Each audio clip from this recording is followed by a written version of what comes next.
Good morning, friends. Good morning. My name is Shael. Welcome to Surviving El Chapo, episode 3. That's where we at right now. Surviving El Chapo, episode 3. Good morning. Hope everyone's having a good morning. Salute to anybody who steps in and steps out today. Excuse my morning voice, but here we are.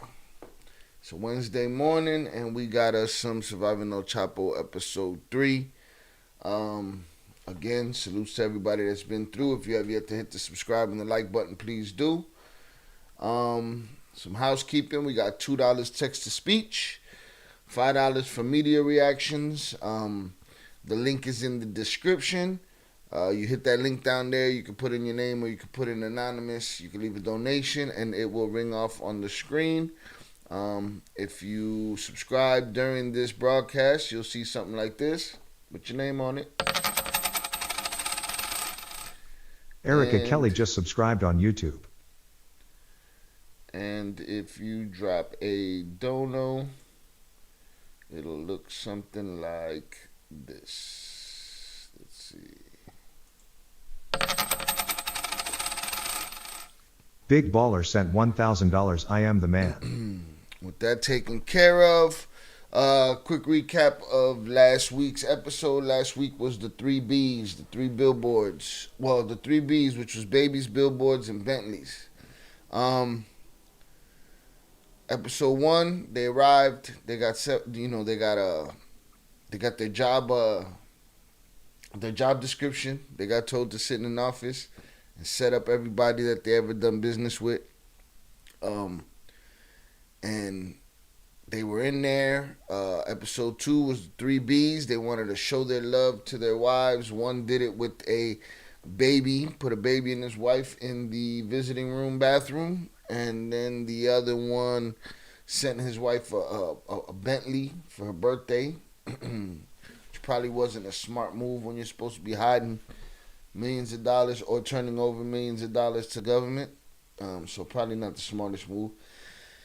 And the last B was the billboards. The billboards. The I love you billboards. As you drive down the highway past the prison, you get to say I love you. Well, those billboards ended up getting the brothers separated. Something that they don't know, something they're not used to, something that's not in their wheelhouse. And at this point of the story, they've been separated. Jay was sent to, I believe it was the New York City Fed joint, MCC, and the other brother stayed here in Chicago. With that said, let's get it. Again, hit the subscribe, hit the like button. Been putting a lot of work into the channel, looking for everybody's support. I appreciate you. With that said, let us get to it. Here we go.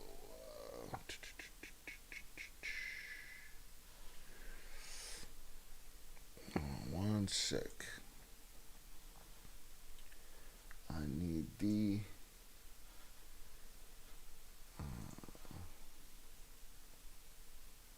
here we go. There we go.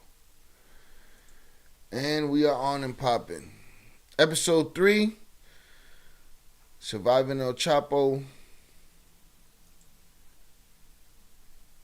The twins that brought down the drug lord. Season 2. This one's called Separated. Indeed, we know they are separated. We gotta scrub through these ads here. Huh. Wait. Has your name always been Hulu Has Live Sports? I guess so. New name, same man. Meet Jalen, Hulu Has Live Sports. It's on me. I got y'all. Yes, sir. That's the longest 20 seconds of life. Plus Live TV, your favorite place to watch live TV. Smoke them if you got them. Wake and bake if you got them. With Lucky Land.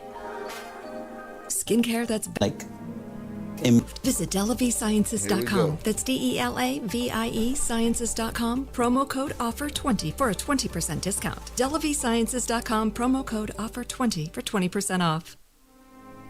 I do remember like imagining where we're gonna end up or like what our life was gonna be. I had no clue sacrifices we're gonna have to make. Every day it was gonna take work, and every day it was gonna take a thought process to make sure that I was gonna be a different person. Well, you're alone now at that point. It's time to make some adjustments. Hey, it's 50 Cent. And I'm Charlie Webster. This is Surviving El Chapo, the twins who brought down a drug lord. Season 2. Episode 3.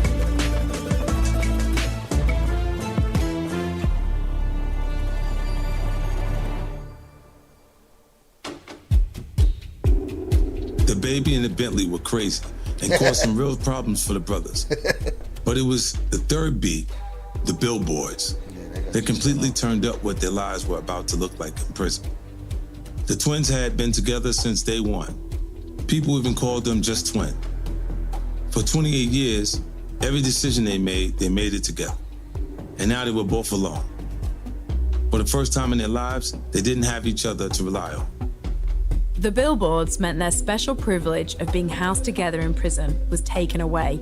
Jay was blamed and pulled from his cell in the middle of the night. He was put on a plane to the notoriously inhumane MCC New York.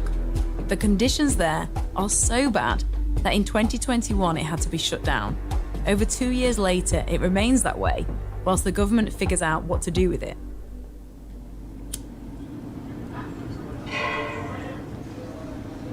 So MCC New York was, to us, was the worst place because it was a Woodstock unit in the MCC, the Metropolitan Correctional Center, which is where they house CHAPO, Epstein, and they house them in the segregated unit, and on the third floor is where they kept, Woodstock.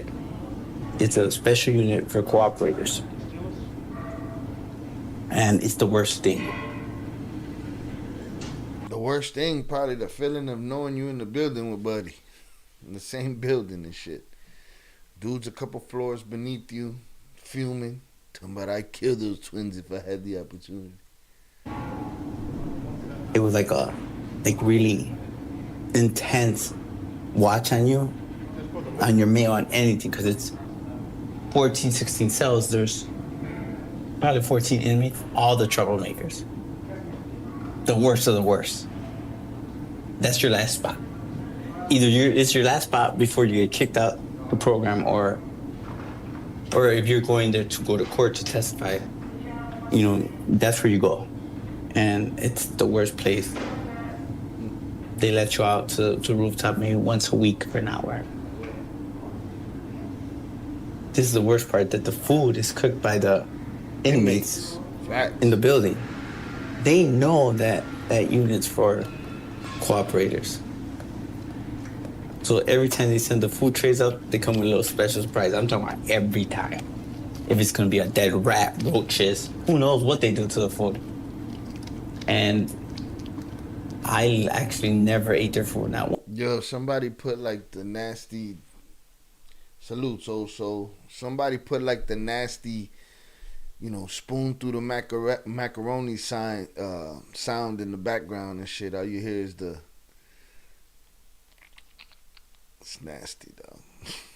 It's nasty. They sitting there fucking with your food. Not one time.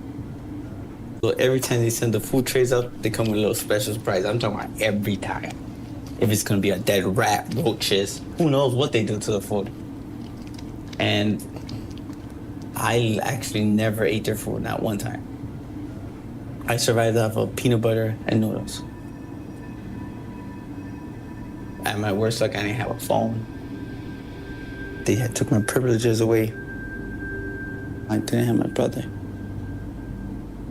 For me, it was probably the hardest time I had gone through since I had been in prison. No communication, no visits. Being in this place, being without my brother, being like like just lost and not knowing why. Not knowing why what? Jay was struggling, not just because he was without. What you mean not knowing why? Billboards. You knew why when you drove past the joint. Billboards and babies and Bentleys.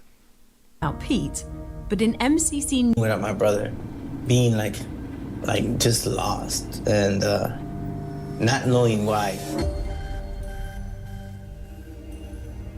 Jay was struggling, not just because he was without Pete, but in MCC New York, communication was limited, so he wasn't able to see his family. Val could tell how badly Jay was struggling and did everything she could to get Jay moved. I ended up staying there 8 months, and I would say thank you to my wife. Like, when she found that I was there, she knew about the place, and we would write each other letters. Like, she fought for me. You know, she went hired an attorney because they were on budget until finally the head of the people who are handling us happened to do a routine visit to the unit, and they come and they see you. They're the head of people who actually handle witness protection. You could talk to them, express your concern, just, you know. And I said, hey, like, you know, why am I here? Like, you put me here with the worst of the worst. Billboard. Like, you know what you did? I'm like, what did I do? You put up a big ass billboard. You laughed in their face. Let me tell you something. Those COs, they don't get to put a billboard up for the wife that they come home to after a long day of you know, throwing piss and shit at them. They don't get to put up a billboard. You know what I'm saying? The superior of those feds that put you in there, that was collecting your money, right? That was there to make an inventory of what your life was. They don't get to put up a billboard. They looking like, wait, where they getting this money for billboards and shit? Ain't we supposed to be getting paid? But according to them, sometimes they let them have the money. Just like Val said, 200 grand or whatever, or it was $250,000. And they worked out a deal with the Lamborghini guy that robbed them. And supposedly they let her keep the 250. So that's billboard money. But again, they don't like it rubbed in their face, papas.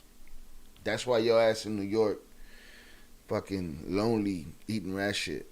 Oh, like, no, I don't know what you do, sir. Like, listen, it doesn't even matter. One of the other guys express your concern, just, you know. And I said, hey, like, you know, why am I here? Like, you put me here with the worst of the worst. Like, you know what you did? I'm like, what did I do? Like, no, I don't know what you do, sir. Like, listen, it doesn't even matter. One of the other guys tried to kick me out the meeting. I'm like, listen, man, I waited for a long time for this. Tell me what I did, you know, and if I did it, you know, I'll be honest, but how am I supposed to know what I did and why I'm here? So he's like... According to him, according to Jay himself in the last episode, as they was driving down the highway, in the distance, before he even realized what it was all about, he realized what it was all about. He peeped the billboards from a distance so that when they did pass him, he even said that the CO looked at him and he didn't even look at the billboards because he knew. You knew exactly why. Why are you asking all these questions? You want to tell me about your billboards? There you go. I was like, billboards? Heck yeah. You want to tell me about the billboard you put up on the side of your road, on the side of the road for your wife? I said, yeah, sure. You just got the wrong one. He said, what? Yo, you ratting out your brother, though. Like, ain't no wrong one. If y'all always been one from the beginning and they called y'all twin, you know what I'm saying? Ain't no wrong one, dog. If they're going to send one to New York, they're going to send the other to New York. It don't matter. They flip a coin. You just happen to be the one that got dropped off in New York. You know what I'm saying? So, you basically ratting your brother out. So you got the wrong one. And he looks at him and he's like, what? I'm like, you got the wrong one. I know that it was a billboard, sir, but that was my brother. So what the fuck is that all about? It's weird. So I had a fight for 8 months. I mean, Val and I fought every day to get out that place. I was miserable. You know, Val would come see me sometimes for 40 minutes at times. And we had... finally a little discomfort and shit, and you trying to send Buddy to New York. Get my brother. Get him over here. Bring him here from New York. Like, dude, take the hit. Y'all played them Billboard games together. We had problems, fight for 8 months. I mean, and he like, what? I'm like, you got the wrong one. I know that it was a Billboard star, but that was my brother. That's some shit. So I had a fight for 8 months. I mean, Val and I fought every day to get out that place. I was miserable. You know, Val would come see me sometimes for 40 minutes at times. And we had problems. The country with the kids, and the kids were small. I did. 40 minutes. I mean, have a little shit, you in New advantage York. that You lucky you get 40 You could only minutes. see out the window, Val would come see me sometimes for 40 minutes at times. And we had problems. The country with the kids, and the kids were small. I did have a little advantage that you could only see out the window in front of the courthouse. It's right across from the courthouse. And one time, Val brought the kids, and my son, he loved baseball. Then Val actually brought the bases and the t-ball, and she got all the kids, and they had a baseball game while I looked out the window. Bruh, listen, at the end of the day, you gotta give her that. That motherfucking Val went the extra mile on a regular basis. Shit. She's having full-on Little League games outside the joint for this dude. He's crying about it. Trying to get his brother sent to New York, so it's harder on them. Like, it happened like that. It's how it happened. Yeah, they got you, but for his billboards, you know what I'm saying? But how you didn't know that they wasn't going to get him for your baby? You know what I'm saying? Like, y'all pick and choose. That's the ongoing theme of this whole shit. Y'all pick and choose. You know, he's funny. He would see catchers. You know how they take their mask off to see where the ball, when they have a high fly ball? Well, in his head, that every time he hit the ball or something, he had knock his cap off and run. He's a baby. He's 2 years old, 2.5 years old. And I got to see that. I would look out the window, and there'd be sometimes where I used to sit on that window just look outside. I'll do anything to just be able to see Val. And one of those times, I was looking at the window. It was like kind of, you know, sun was setting, and I'm looking down the street, and I see I see hips. And I'll never forget her. She's walking. She's putting her suitcase. The rest of the joint ain't gonna forget her either. They all saw it.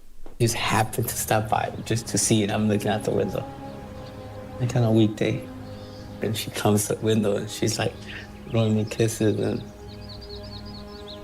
it hurt me so much. Like, not to be able to talk to her, not to be able to say anything. And I felt close to me, I felt close even though I was like there. I just, no communication, that I decided to make signs. So the next time she ever came, I could just show her with signs, you know? I made signs like, I love you. Be careful. Like, different signs I had. I'm like, yo, you didn't learn your lessons about the fucking signs, bro. Y'all still wanna, I mean, I guess love is love, right? And who needs it more than a motherfucker in jail? But a billboard is what got you in New York, MCC, and you making signs and shit. You didn't learn your lesson. with paint, a bunch of different signs. Like, where are the kids? Or tell the kids I love them. And I would put them on the window. And it was hard. It was a hard time. That suffering, it led me to be in a place where I was able to do the rest of my time comfortable. Okay. Let me see how that That suffering, it led me to be in a place where I was able to do the rest of my time comfortable. Maybe that's what they needed. They needed to be separated. The brothers needed to be separated and fend for themselves at some point. The upside of the mix-up was that Jay was able to pick any prison he wanted to go to after the horrors of MCC New York. They said, where do you want to go? People will come in from different places, and I ask them, hey, how is this place? And they're like, they'll say this, they'll say that. And then a couple guys came in, they're gonna go testify. And I said, where are you coming from? And they're like, this spot here. And I'm like, how is it? They're like, it's great. There's 3-day visits, the food's good, I'm like, there's 3-day visits? He's like, yeah, you should try to make it out there, whatever. I'm like, I know where I'm about to go. We were so happy with our 3-day visits. And after that, just kind of settled in, and I did the rest of my time there, and it helped. We had 3-day visits. Also, we would have Saturday, Sunday for the kids. After we'll switch it, but Mondays, it was date night. It was date night for us. Sure. And it was a lot relaxed too, where I got to play with the kids when they were smaller. They did a carpet action day. I could wrestle with them on the floor. Sunday, yeah, couple guys came in. Did they say where it was? They probably didn't say where it was. Where you coming from? And they're like, Flu Dog salutes. Good morning. Good morning. This spot here, come in from different places, and I ask them, hey, how is this place? And they're like, they'll say this, they'll say that.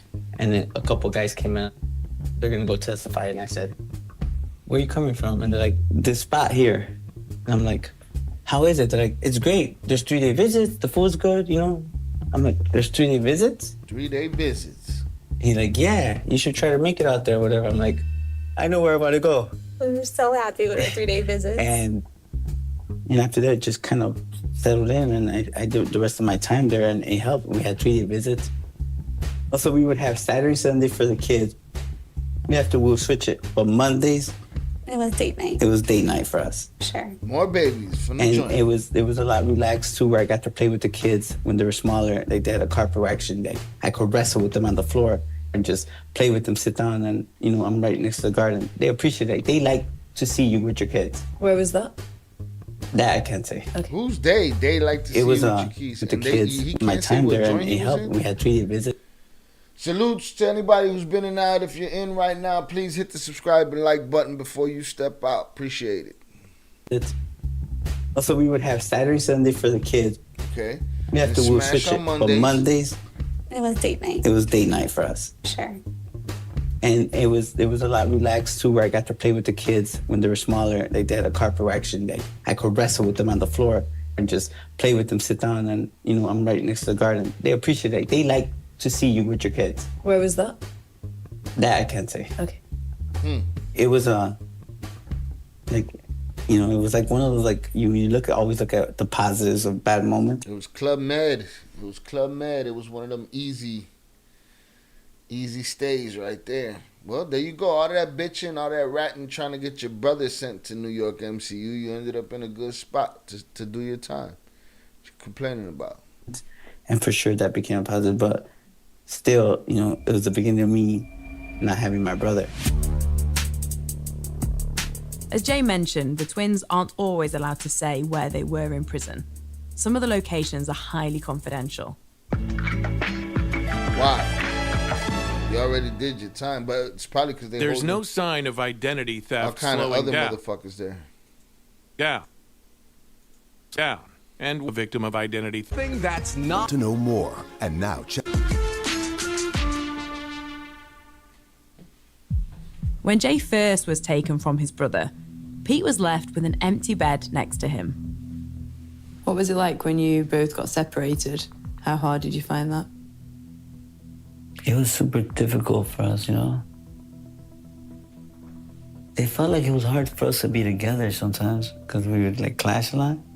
How y'all are now? Hard. Just in the rawness of our relationship, where he's still my brother, And it was super difficult for us, Listen, all that time, through all of it, at the end of the day, through all of it, through the kidnappings, through the weddings, through the being on the run, through the going to the joint, through the cooperating, through all of it, y'all dude been each other's security blanket, tethered to each other. The times you've been apart have been times of bad times, like kidnappings and shit like that.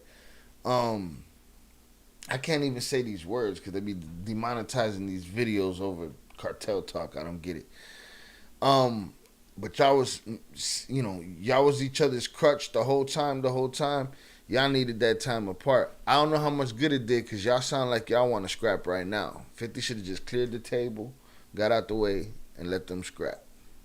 It felt like it was hard for us to be together sometimes because we would like clash a lot. But then it was really hard, like just in the rawness of our relationship where he's still my brother, you know? And I don't want people to get it like misunderstood. I think my brother and I are always like been each other's protector. And it was super difficult to not be with him, you know? What was it like that first morning when you realised that he'd been taken and that was it, you weren't going to be together? That day, they'd take me, it was like 3, 4 in the morning, and they locked my cell back door, and I look, and I'm like, they're probably taking him to the shoot, and go back to sleep, and I was, you know, woke up like around 7:30, and the other constable comes in, throws me a garbage bag and says, throw all your brother's shit in there. I'm like, and where's my brother? So when I get up to go call him, like, they took my brother, the phones are off. For security reasons, they shut the phones off. I'm like, damn, never seen them shut the phones off. They're in transit. They don't need nobody knowing where they're going. There. I'm like, and where's my brother? So when I get up to go call him, like, they took my brother, the phones are off. For security reasons, they shut the phones off. I'm like, damn, never seen them shut the phones off. And he was gone. It was hard to think that everything they had to go through was difficult on me. Just thinking they were there now, you know, and had to get used to like not having like my twin brother. We do everything together. We made it that far together, and there's so much left to do in our case. And it was hard because we were about to go through one of the hardest situations we had gone through in prison. And we needed each other. It was very hard. Because up until then, you'd always had that opportunity to be together, and you'd always, you know what, for a long time, made decisions together since you were born. Like, it wasn't just adults, it was like since you were born. Yeah, that was hard because my brother and I have always had that mentality that we'd figure out a way, find a way. And I think at first it was sad. Of course, it was hurtful to think that my brother wasn't there when I first realized that he wasn't there with me no more. But in a weird way, I feel like we're gonna find a way to get back together. He felt like it's a relief. My Get your mentality ass at the away time. from me. Of course, it was hurtful to think that my brother wasn't there when I first realized that he wasn't there with me no more. But in a weird way, I feel like we're gonna find a way to get back together. It's my mentality at that time. We're still a couple months into prison. I was like, yeah, we're gonna take care of this, you know? I remember the person in charge of our units. I remember he had a visit. He came to me, he tells me, yeah, I just want you to know something. You don't run this shit. I do.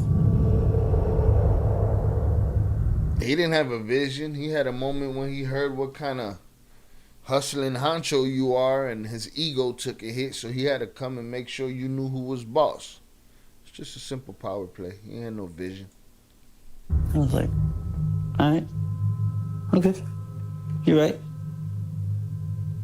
But, you know, to have them kind of like people over you in that situation, they wanted to keep reminding you that they had control over your life. And they would be inappropriate about, at times, or, you know, things they would say about my personal issues and the things they heard over the phone or stuff like that. And it kind of bothered me. Like, that was like something I can't get used to, you know? That you'll never get used to. But like thinking that I was gonna be able to find a way to be with my brother was always like fresh in my mind. You know, I could only hear from him through Viviana, and it was like another burden for her, I think, to put that on her too. Like, hey, you on top of taking care of kids and everything you do, make sure you know everything about my brother. When it was discovered that it was actually Pete who put up the billboards and not Jay, Pete was disciplined. So I got a couple of disciplinary write-ups for like endangering the safety of the staff and other inmates, you know, for reaching out to the public, for, you know, all kinds of stuff. What they take from you? They took my phone and my visit. And then it was Pete's turn to be transferred. Putting the billboards out there meant there was a risk that his location had been compromised. It was just a stressful time because, like, I ended up being transferred like to the worst place that you could be at. I mean, it was just a miserable place. Everyone there was miserable. So there you go, Jay. You happy now, Jay? You know what I'm saying? You happy now? Your brother Peter put up the billboards, right? You got in trouble for it and got sent to New York. You went to New York and you was like, it wasn't me. Peter did it, right? But then you got to pick the joint that you went to. You went to a nice joint with 3-day visits and baseball on the front lawn. Meanwhile, Peter, who you thought got away with it, didn't get no punishment. He ended up going to the worst joint that you could send him to. So there you go. He's back in the shit. You're back in your position. You know, the position of the brother that seems to always be in the sunlight when the shit goes down.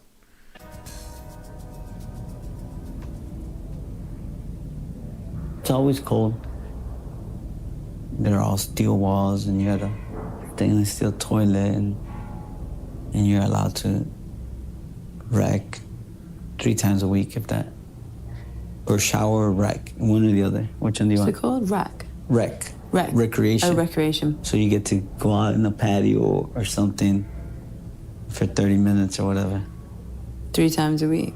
3 times a week. And you're allowed 1 phone call after a month. You're allowed 1 phone call. Shit. And it's cold. It's lonely. Cement blocks. You know, cement. It's a mattress on a cement. What's it smell like? You'd be surprised that prisons are clean. The first thing you do when you go into the shoe, you get soap and you clean everything down. You actually clean supply and you just try to disinfect the whole cell, you know? You clean it yourself? Yeah, you're on your knees and scrubbing and you lather up soap and you clean the toilet and everything you're gonna use. It's your shit. And it gets cold sometimes. So you try to find ways to hold on to clothes, you know? To hold on to extra socks or like on laundry day, you just try to keep them even if you wash them in the sink because you're gonna need them. And I would write letters and then you get this, they give you this stupid little pencil and you have to figure out a way to sharpen it yourself because they're not gonna be sharpening your pencil every time. It needs to be sharpened, and I would write letters and I would be asking everyone, okay, let me get your pencil, man. So I can, have it, something to write with. And I'll read and read and read or exercise and the time goes by so slow. It's jail. Y'all giving me a extremely slow. Especially in the beginning, And then you start to kind of get used to that little routine. My loneliness will get the best of me. I'm quick to talk to someone hey, what are you doing over there? What are you doing over there? Quick to talk. Whatever, play chess. What, through the wall? Yeah, you yell out your move, you make a chessboard and you set up, you literally will make a chessboard out of pieces of paper and you draw your little, or write knight on it or rook, or, and you'll yell B1 to, B3, and wait for their move. And then when they make their move, you make the move on the board for them, on your own board. They have their own board. They was running out of story. Well, I guess this is for and you hear keys. People that never saw the first thing you do is go to the door to see what's going on. Wait for chow. For that styrofoam plate that comes, and you're like, let me see what they sent this time. And we had that routine where Mondays was chili mac for lunch. Tuesdays was chicken patty day or something. Wednesday was burgers. Thursday was chicken. The best meal of the week was Thursdays. And Friday was fish. That's the routine. Got the good food. So did you know what each day was? Is that how you kept track of the days? Yeah, you kind of keep that track of the day. You make these homemade calendars. And If you're lucky, and people in the kitchen, they'll give you an extra heavy plate.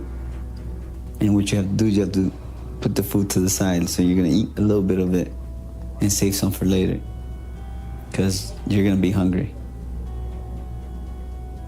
And because the portions are usually small, so when they give you extra food, you gotta save it.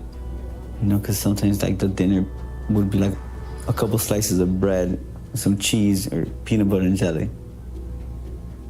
I never drank milk like that in prison. I started drinking milk because it was just like I needed food, you know? You try to save as much fruit as you can. I bet you lost a lot of weight. Yeah, I think I was like 140 pounds, 135, all muscle. Yeah, but yeah, you do. I mean, you work out, you try to keep your mind, you know, your routine. You work out. If you have someone like a good neighbor, like you work out together. And if we do burpees, but it's hard. It's sad. Sometimes It's I jail. all the tears back. Now, understand this. That experience that he's complaining about, a lot of people, most of the people don't get it coming from the amount of money that you was coming from. You know what I'm saying? Most people ain't got a dime to their name, ain't had a dime in 2 or 3 generations, and they still in that hellhole. So, you know, I'm sure there's a big sector of the population that ain't got no sympathy for your sad story. It's miserable. Thinking about my kids, about seeing my wife leave the visit, and just wish I could be there with her, you know?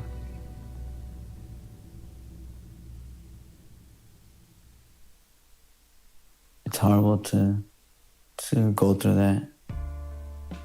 But for me, what's helped me was that I was comfortable with who I was. And a lot of people see you and they tend to like measure you up a little bit, you know? And it was like, I didn't care, whatever. That don't affect me. You know, I have a wife and children who depend on me, who are there for me, who make me feel like I'm worth more. Like they see something in me that makes them love me unconditionally. And I felt like I had to live up to it. Like I allowed myself to be worthy of it, you know, to receive it, you know, to receive their love and appreciate it. This is the therapy episode. Take it in and it was hard though, you know, because in there you deal with so many people who are broken and they want to value you as how many people you killed or how much money you had. It's like stupid, like stupid. I thought about my family, my children, that every single second of my time away from them. Did somebody slap you in there?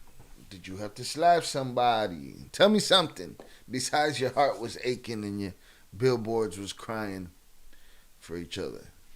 So it could be a heavy burden too, you know? Like where you're stuck in the inside and living on the outside, it's hard. And everybody will tell you, don't do that. But not everyone had a Viviana in their life. But it was hard. It was hard. I mean, I had really, really tough days, you know? And I think every man in prison does. The doors close at night, and you sit there and you think about all the stupid things you've done, how you got there. If you're lucky. If you're lucky, you have those thoughts. So I had this thing where when I was in the unit where I was free, where I would call and check up on my wife, and then she would answer and say hi, but not accept the call. I could just hear her say, like, for 1 second, not even a second maybe. And that brought me peace. To hear her say, we're good, babe. Because you couldn't speak to her? Because the minutes were limited. Right, so okay. In order to save some minutes, I Everybody would do knows something, that I would trick. do it 10 times. Well, these young bucks don't know that trick because I don't know how collect calls work anymore. I don't know if they exist anymore, but when they be like, say your name, and you try to get the whole sentence out in that little bit of time. Times a day, and they would like get on my ass about it. I was like, whatever. Like, I just needed to know that they were okay. Because you couldn't speak to her? Because the minutes were limited. Right, so okay. in order to save some minutes, I would do it. Sometimes I would do it 10 times a day, and they would like get on my ass about it. I was like, whatever. Like, I just needed to know that they were okay. 10 times a day, dog. 10 times a day. That's crazy.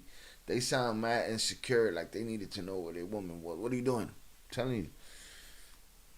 Type of dudes that get cameras in the crib and just watch from work and shit all day. And just even that one hi. Like if she just said, I love you, babe, I'm missing you, that would just like to just feel some connection. Probably do a fit if she did it 9 I got my minutes instead of on 10. the 4th of every month, and that day to us was like Happy Minute Day. Like we could talk. And I wish I could tell you there was nothing going on during the month, but there was always something going on that made me like go through those minutes faster. And we would literally like write each other 18-page letters during the week and then see each other on the weekend. I guess I ain't never had that kind of even love, then, y'all. I ain't never been that, shit. These motherfuckers. Billboards and letters and minutes and 10 phony collect calls a day. Like, it's a lot, man.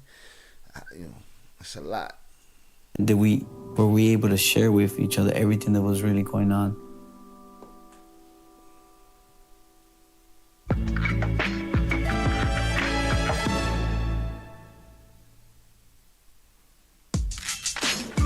Opposite ends of the country. It's in the same thing.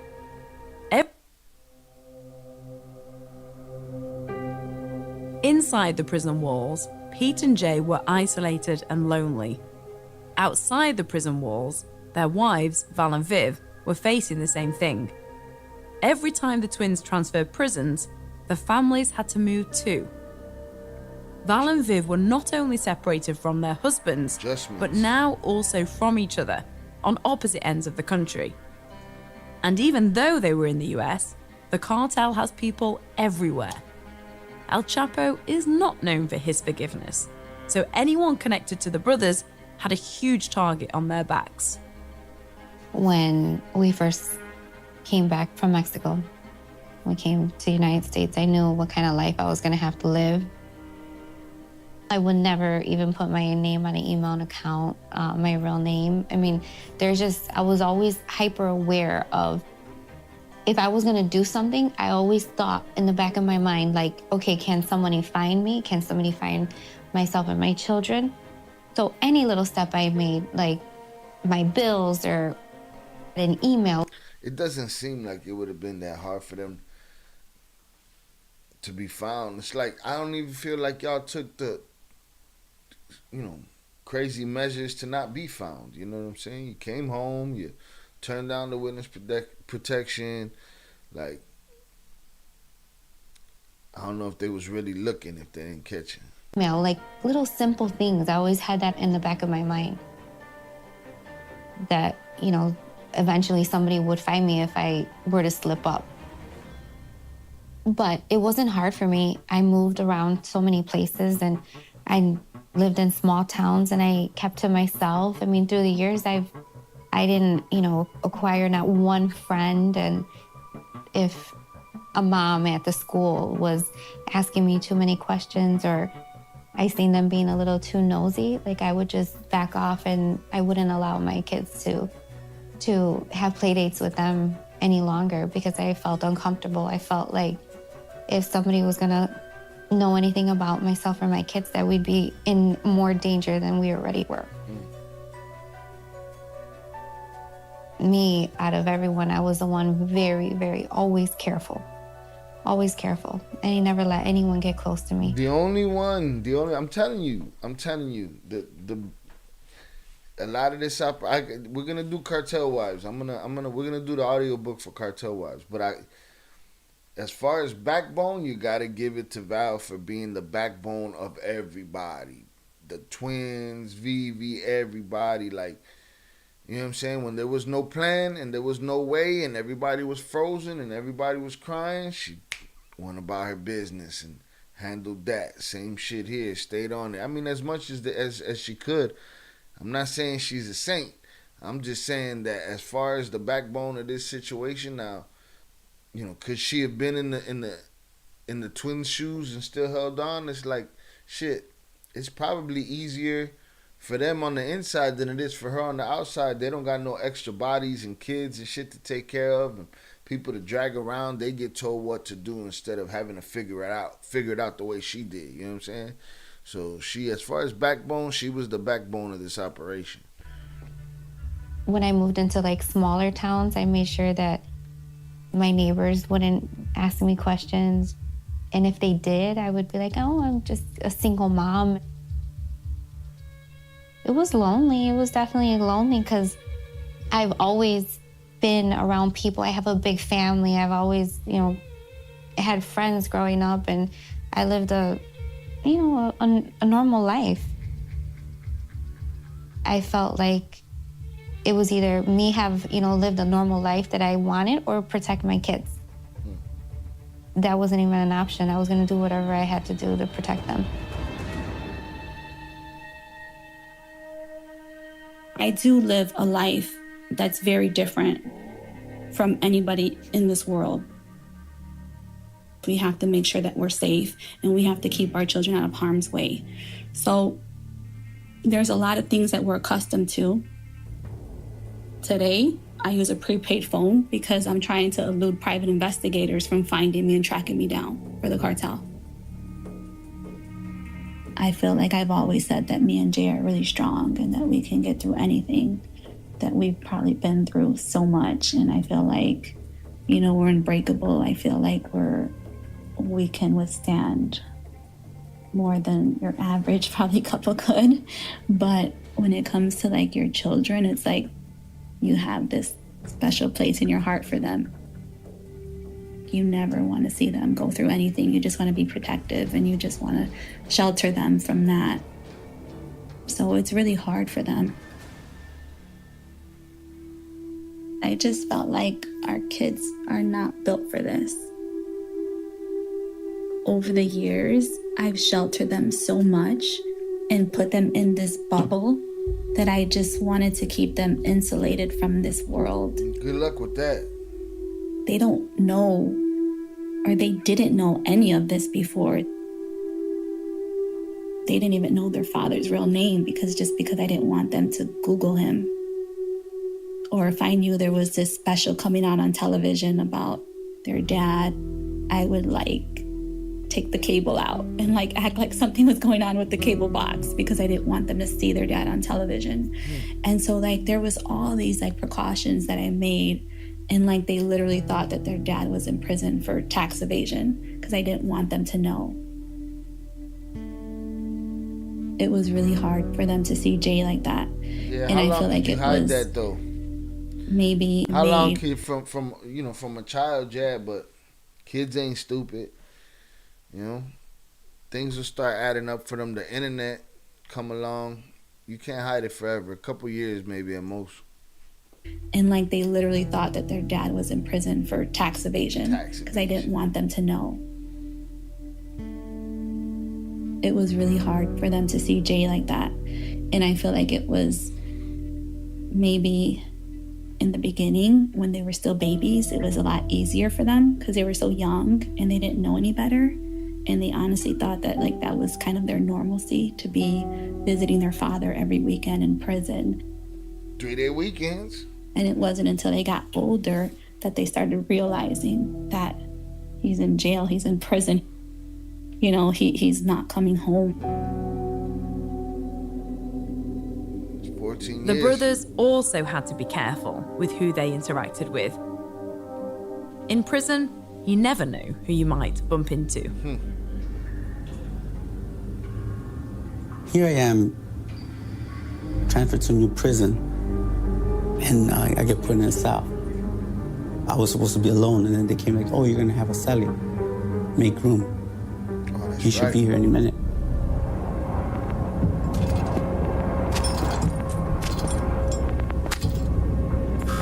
When he gets there, I look, I'm like, oh my God, I know you. Here I am with Chapo's biggest rival.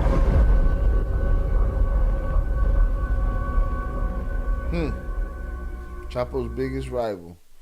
I thought they were going to say Saul. Saul popped up in that last episode. I'm trying to remember why. Oh, he was probably one of the dudes that they set up, that they ended up, on one of those days at the office, setting up a deal with and getting them ripped up off the streets by the feds. When he gets there, I look, I'm like, oh my God, I know you. Chapo's worst enemy is in his Here I cell. am with Chapo's biggest rival. That's funny. JP, I wouldn't be surprised if we don't get a Sammy the Bull run-in in here. You know what I'm saying? I wouldn't be surprised Sammy the Bull, who inspired this betrayal or this escape route, if we don't get a cameo appearance by Sammy the Bull. But for now, it's whoever Chapo's enemy is.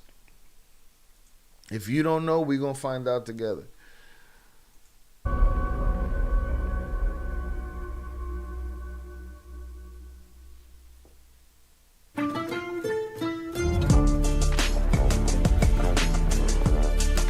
Surviving El Chapo, the twins who brought down a drug lord, Season 2, is hosted by Curtis 50 Cent Jackson and me, Charlie Webster. Produced by myself and Jackson McCloud. So, that was the sob story episode. It was basically, jail was hard episode. Being apart from my brother was hard episode. Being apart from my woman was hard episode. I'm going to tell the feds my brother was the one that did the billboard so that they could move him here. That would have really kicked him in his ass. Had Jay would have convinced them, hey man, it was my brother that did the billboards. And then they'd have switched them out. They'd have brought Peter to New York. And they'd have brought Jay to wherever he was at.